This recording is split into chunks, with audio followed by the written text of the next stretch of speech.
Welcome to this Mint Special. I'm Vaishali Jain. The Porter Prize has long recognized some of the leading companies in Japan for their winning strategies. Now, it's India's turn. 7 companies from this country were awarded the Porter Prize this year out of more than 100 applicants. But the awards were also an opportunity to bring together some of India's most remarkable business leaders and to get them to debate the most pressing issues in corporate strategy. Today, we'll give you the highlights of those sessions. And we'll start, quite appropriately, with startups. In the opening discussion, Anurag Batra of Exchange for Media asked entrepreneurs what strategies they adopt in a world of cutthroat competition. We are discussing strategy and industrial architectural shift. The idea is to understand issues pertaining to offensive and defensive action, how entrepreneurs find unique value, drive change within the industry, exploit change and influence the balance. So we'll start with you, Tanmoy, this time. When we started Metal, there were a lot of incumbent players in the online assessment space. The challenge for us to really unearth those existing sales relationships that these big incumbents had already forged, and to get those key accounts in place. So for us, this kind of strategy really worked very well for us, is where you could identify what are your strengths, and then you can play a tune where market also sings your tune. So we identified that innovation is a key driver for success for us, and that is our strength. And so we created a product which was unparalleled and not there in the market, and we pitched it to companies, and within a short span of time, we were able to get those key accounts in place. In terms of the people that I really admire the most, I think Steve Jobs is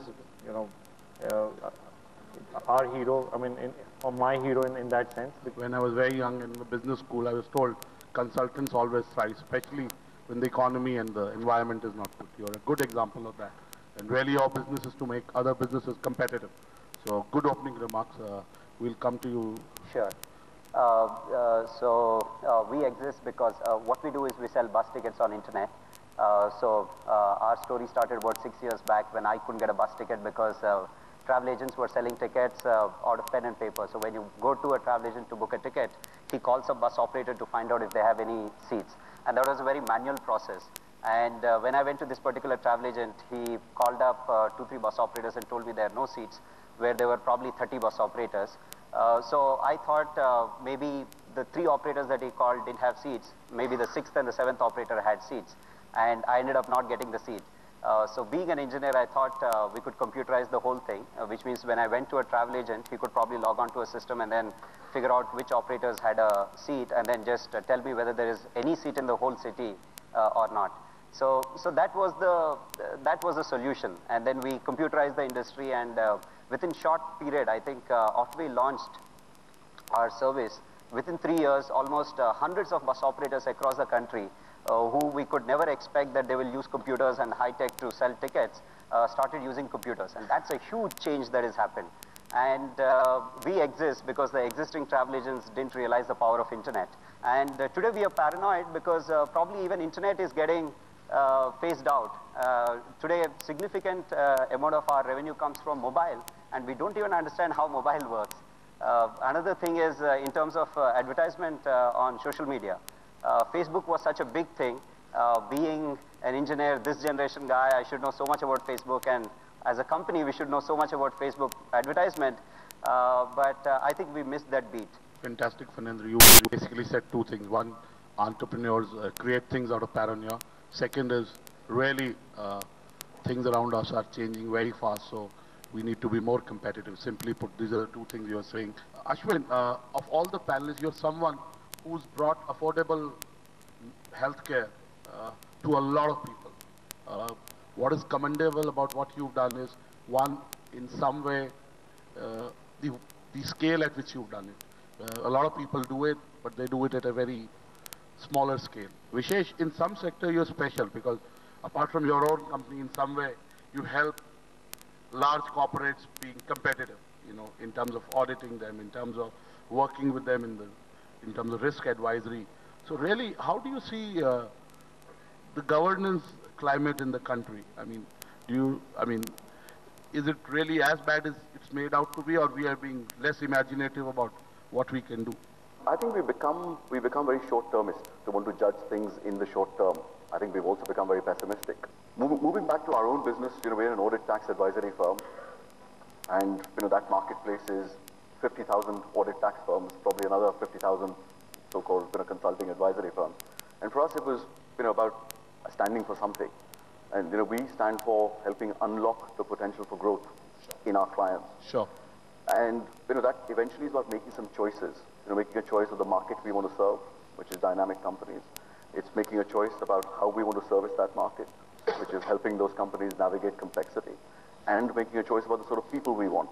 People who really want to make a difference. And I think that's what strategy is. It's making choices about what you want to do, and also making choices about what you don't want to do. What you don't want. I'd like the audience to give a big round of applause to our panelists. Up next, we'll ask top business leaders about the art of the trade-off, making strategic choices that end up paying off handsomely. That's after a short break. Don't go away.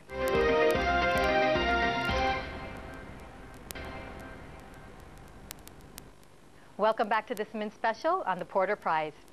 Strategy is all about choices, what to do and what not to do. In our next session, Mint's editor R. Sukumar asks top business leaders about the art of the trade-off. We're going to be talking about trade-offs.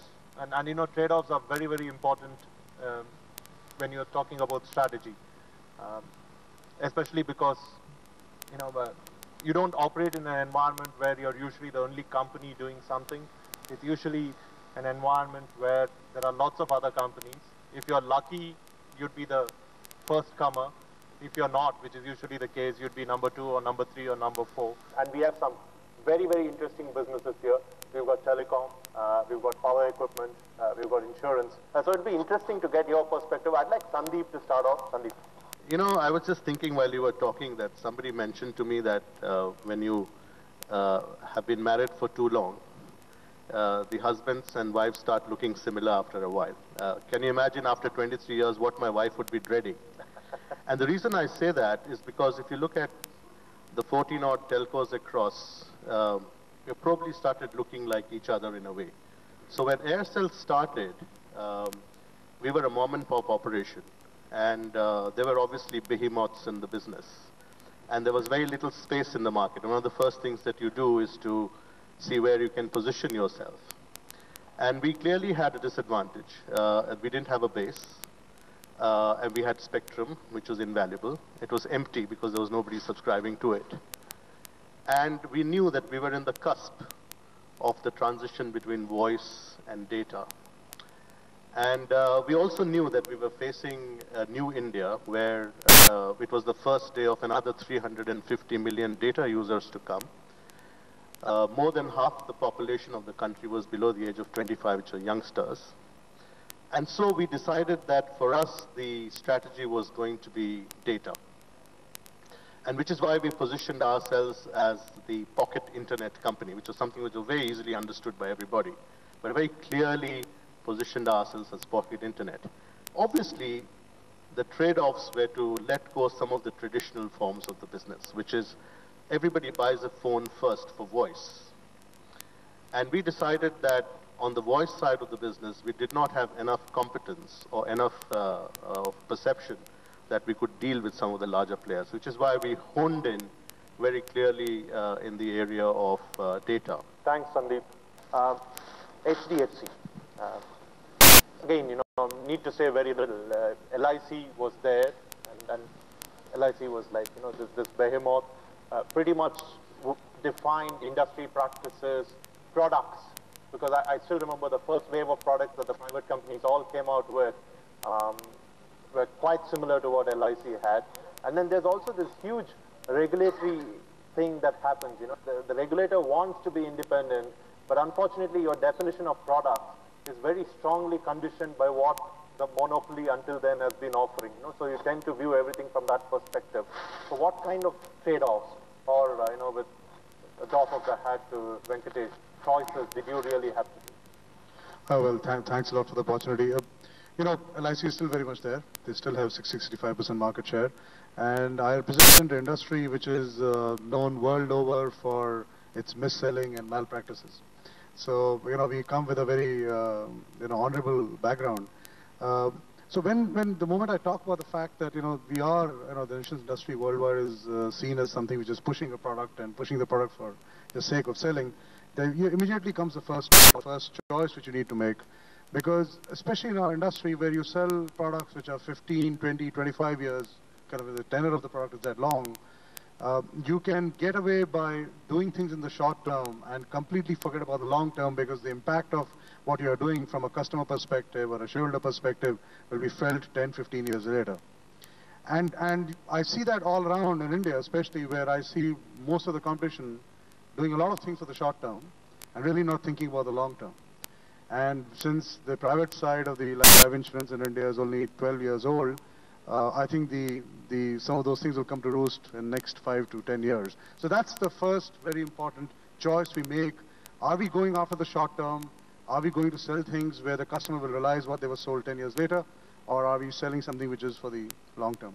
And that's where I think the second choice comes, where you almost have to say, and quoting old scriptures, it's like almost neti neti. What you will not do is very, very important, rather than saying what will I do. And I think that's a very important choice I think we make in financial services. There are some things which we will do, and even more importantly, there are some things which we will not do. And this is about practices, processes, products, how do you sell to the customer. I think it's a very important strategic choice. If you're a multinational in India, and as Tom is, trade-offs go to an entirely different level, right? Because apart from all the things you'll have to balance here, you're also part of a larger whole. So there are trade-offs to be made between the extent to which you want to remain global and the extent to which you want to look at specific market needs. So from your experience, what kind of trade-offs have worked for you? Well, thank you very much. Ours, as you said, ours is a global company operating in 100 countries, but imagine this, with a near-death experience in 2002, 2003, bankruptcy, and then selling pieces of the business, recovery, discovering very quickly that there are new competitors emerging in markets such as China, and the ones in India have also strengthened themselves. Within that, the opening of an economy, and not as if that isn't exciting enough, you hit with 2008, the meltdown, your traditional markets becoming half their normal size, and then the company turning to far markets like China and India saying, can you please pick up the slack? And slack pickup for heavy engineering is not something you do overnight like marketing maybe telecoms or selling insurance policies. It's about very large factories being built in time, and then beginning to serve a market which has been shut down for you because of historical reasons for 30 or 40 years. And I think that has been our biggest challenge. Thanks, Sonal. Thank you very much. And coming up next, we'll ask some MDs and CEOs if companies can thrive by doing good for society. Find out what they really think after this quick break.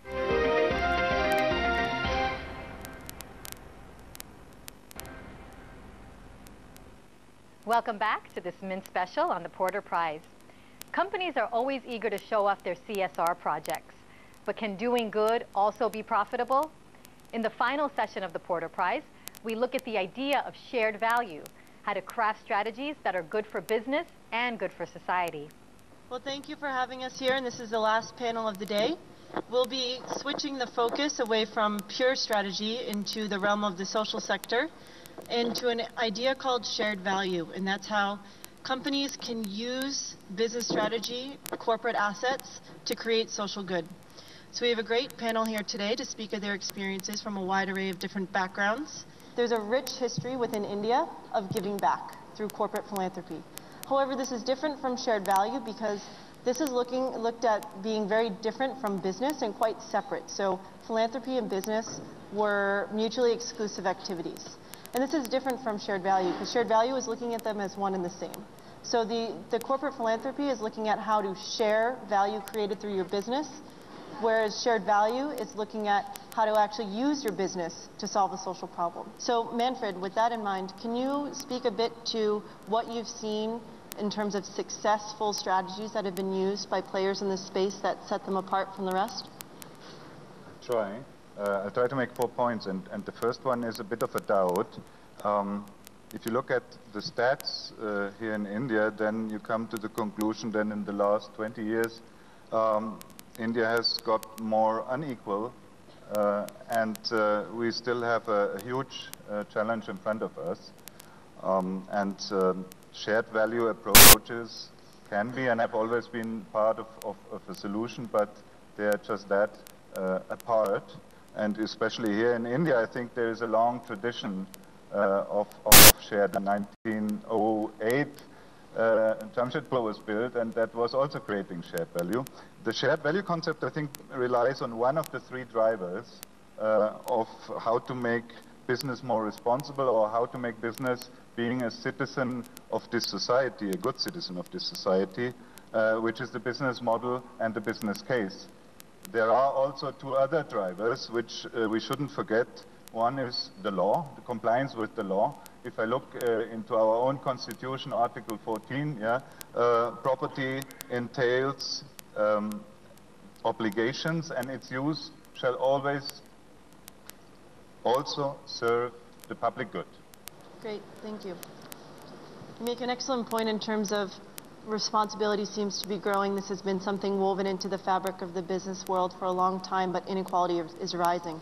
Naga, could you tell us a little bit about how Mother Dairy was started with having social intent at its core, and how that's evolved over the past few decades? Yeah, thanks, Melissa.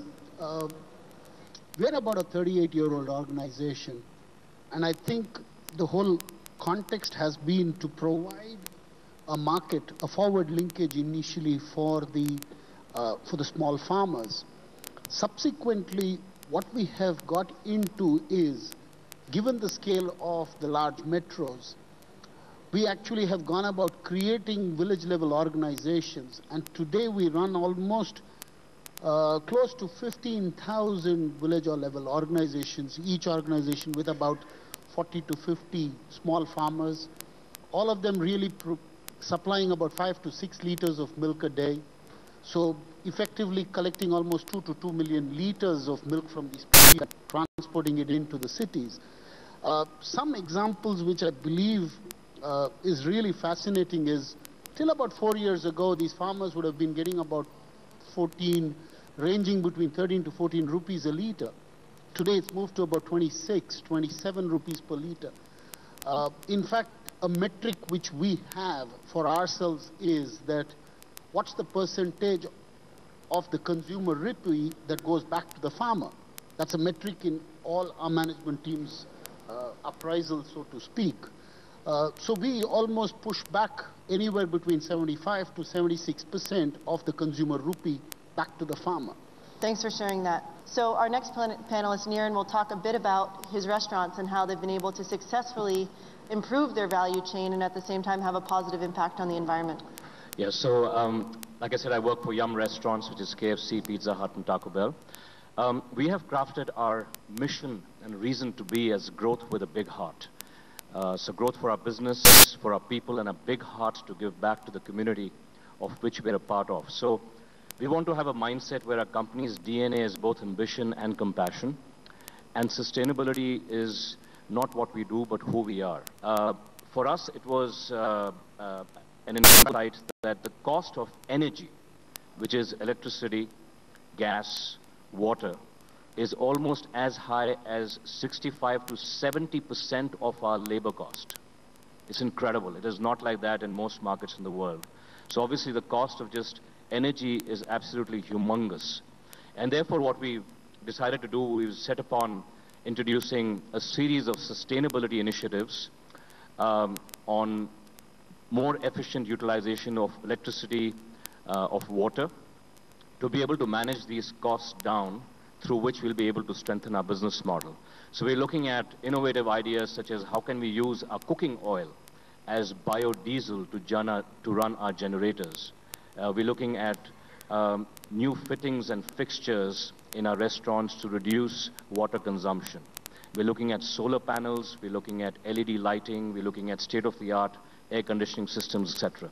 So what we have done recently is we've put up the first laboratory in Chennai, which is the first green KFC store we've opened a few weeks back, in which we've brought together all the know-how from all over the world and put together about 15 initiatives that can help us become more efficient. And from that lab, we will pick up some key ideas and start implementing them in our future new restaurant builds. And our bold goal is to have at least a 20% reduction in electricity and water consumption by 2015 in our new stores. Therefore, an example on how sustainability can help strengthen your business model. Great, thank you. Thank you. It's great to see how that innovation is also being spread to other areas and other restaurants. So thanks for sharing that. That's it from this Mint Special on the Porter Prize. We hope you found it insightful. Thanks for watching.